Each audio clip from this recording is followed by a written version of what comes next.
I could while away the hours, conferring with the flowers, consulting with the rain.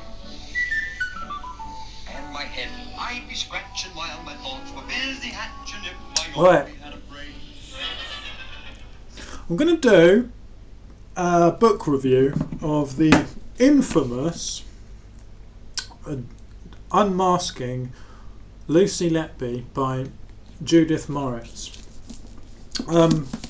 But 2 secs before that, I notice old Callie got in the news today in the Sun. Got a mention in there. But I've just wanted to show this. There's like 10 people here holding signs saying "Free Lucy Letby, no babies were murdered."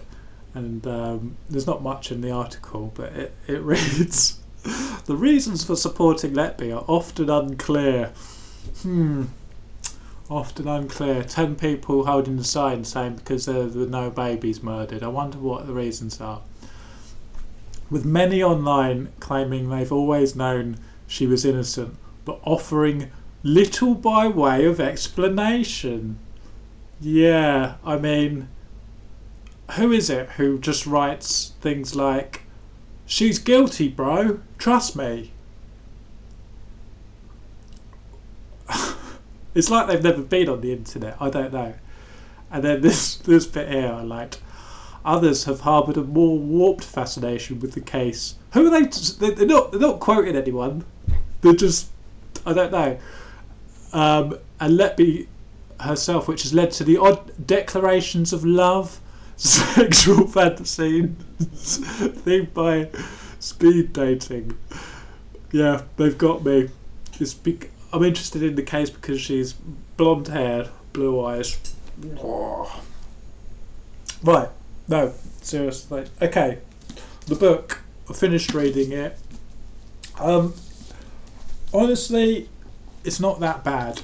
I would even go so far as to give it to friends and family to read. Would I? Well, you've got to bear in mind that the book is pre-Shu Lee. So yes, it's written by Judith Moritz, but don't worry, it's also written by Jonathan Coffey, who is sceptical about the conviction. And I mean, to be fair, you can basically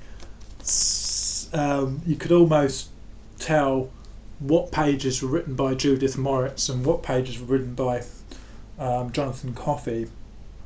But I am struck by one question, which is, has Judith Moritz herself actually read the book? Because her being like pro-guilt, you've got, I mean, for me to read the book, I do get the sense that she is kind of pro-guilt, but it's not really in your face. All of the arguments that we make, all of the facts, almost all the facts are actually in the book. You know, you'll be, put it this way, you'll be pleasantly surprised if you read it. You won't rage too much. Like as I'm going through it now, I'm going to give you a couple of examples where I really didn't like some of the stuff that Judith Moritz said. But as I was going through it, I've been putting little scribbles all the way through it, and I've really had to limit myself to showing a couple of examples, because otherwise because I've scribbled all over the book, and I'm just going to limit myself to showing you some of the absolute worst examples that I could find of things in there. So like there was this one bit, by and large Lucy Letby's answers were consistent with each other, but at times she contradicted her colleagues. She contradicted her colleagues' recollection of key events. The first baby to die, for instance, had collapsed shortly after intravenous line had been attached. So we're talking about baby A. She claimed her colleague was the one who fitted the line. Okay. Now, Judith Moritz attended the trial. Melanie Taylor was indeed the one who fitted the line. She was the clean nurse and Lucy was the dirty nurse. But according to her colleague's recollection, it had been Lucy. So, I mean, the way she's written it, she's contradicted her colleagues. Well, yeah, I mean, if your colleague gets it wrong, you are going to contradict them. So there's like little things. There's little things like that worry me. Where if someone didn't know and read that sentence, that paragraph, they would think that Lucy Letby had where it says she's contradicted her colleague, is sort of implying that she was lying or something. What else have I got? Yeah. Now, like I say, the book has got pretty much all of the information in it. So it actually tells you when the doctor. It tells you in the book that Dr. A, boyfriend, he married doctor, and no, but that's another great thing about the book. Every time they refer to Dr. A, they always say the married consultant. The married consultant. That's how they refer to him, which I think is quite a good thing to refer to him as. So, apart from in this one example that I've obviously put in. So, but they tell you that the doctor contacted Lucy first, and then she goes on to write, the doctor had been. Before the trial, we learned that the doctor had been the object of unrequited affection from Lucy Letby. I'm like, what? When did we learn that? Yeah, I mean, they told us that the doctor was the one who was chasing Lucy. And then the worst one I've got was... No, so I really have to limit myself to some examples. They were talking about baby E. Mother knew exactly when on. They were sort of trying to say that Lucy was lying or something. So baby E's mother knows when exactly on the evening on the 3rd of August 2015 she visited her baby at around 9 p.m. She also knows what she heard and saw. I mean, that's sort of, you can't really say she knows. I mean, she thinks she knows. She heard screaming from the corridor and saw blood around her baby's mouth, like a goatee beard. Sorry, but neither of these details were reflected in Letby's notes. It was as if they hadn't happened. Letby noted that baby's mother had visited her at around 8 p.m. and then again at 10 p.m, not 9 p.m. I mean, there's not really much significance to that. I mean, there were people saying that it could have been the mum's phone records were wrong because British Standard Time or whatever, there being a 1 hour difference. But I mean, either way, we can't really prove it. It is one person's recollection against someone else's. There was no record of the mother's concern, nor was there any record of baby bleeding at 9 p.m. Instead, Letby's notes a musky aspirate. We asked Mike Hall, is mucky aspirate very different from fresh blood? Yes, he said. The description mucky aspirate would be interpreted quite different from the description bloody aspirate. If we take that as a given, it's not plausible that Lucy Letby would have mistaken fresh blood for mucky aspirate. Right, but the mother would have. I've never heard of mucky aspirate. I don't know what mucky aspirate would look at. I know in the trial the mother was fairly adamant that it was blood, but she wouldn't. I mean, the mother wouldn't know. Then there was Letby's answer when Baby E's mother asked her about the bleeding. It must be the nasogastric tube rubbing the back of his throat, she said, according to the mother.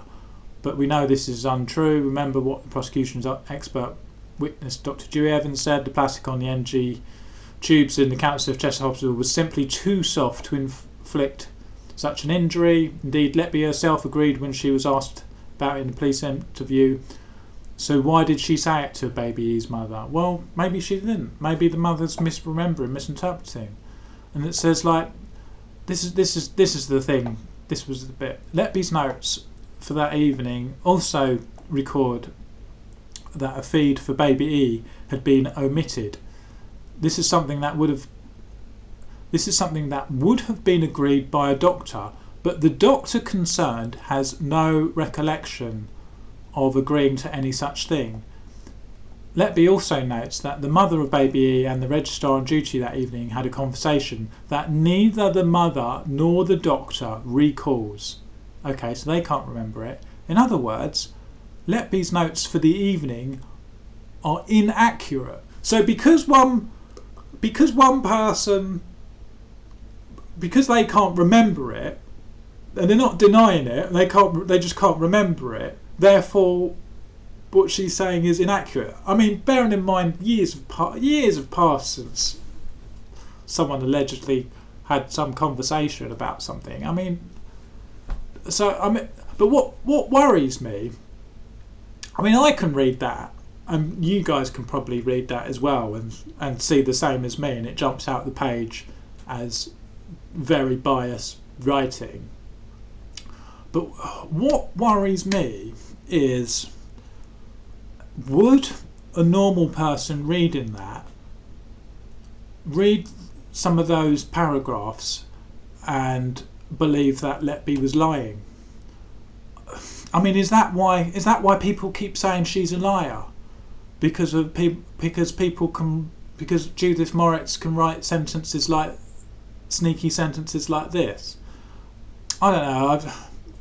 Are people that silly? I don't know. Is Judith Moritz that silly? Well, yeah, they were the absolute worst examples. The rest really weren't bad. There was a lot of good content in it. Like I say, almost all the arguments that we make in Letby's favour are pretty much in there. Some big things they left out. They didn't mention they mentioned the meeting with the police with the consultants on the 15th of May, but they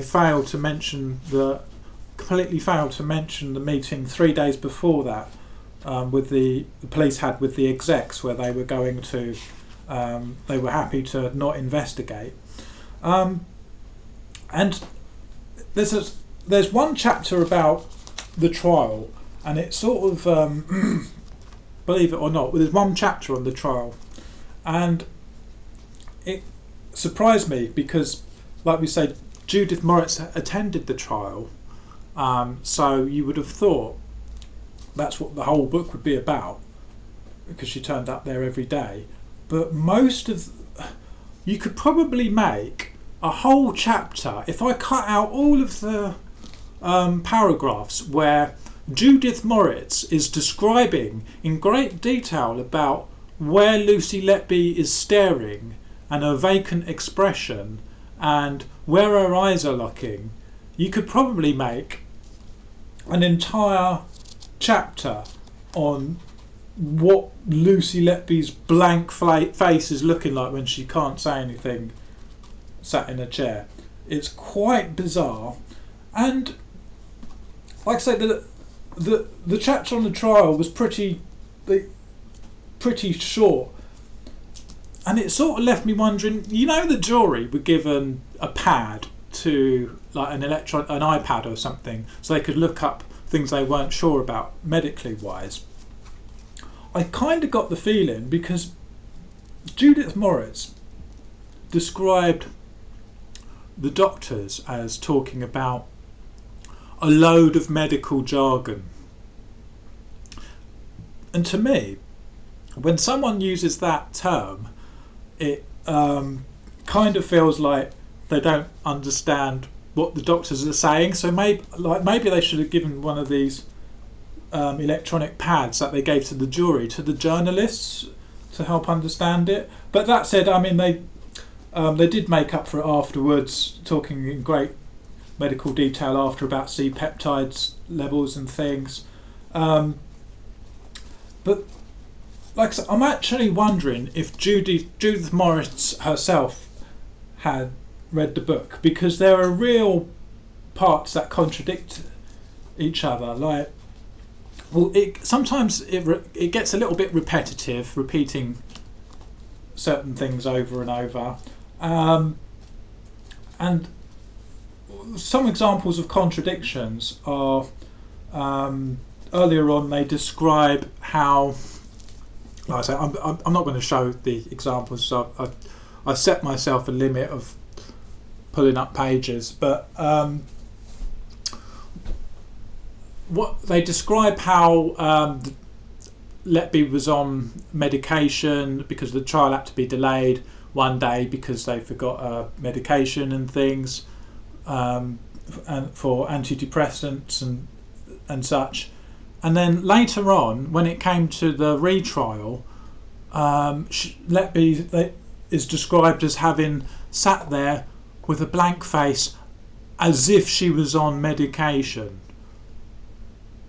Okay, well, she was, and also like about that it contradicts each other about baby K. They kept repeating about how the baby was, would not have been able to knock out its nasogastric, its tube, because it was sedated.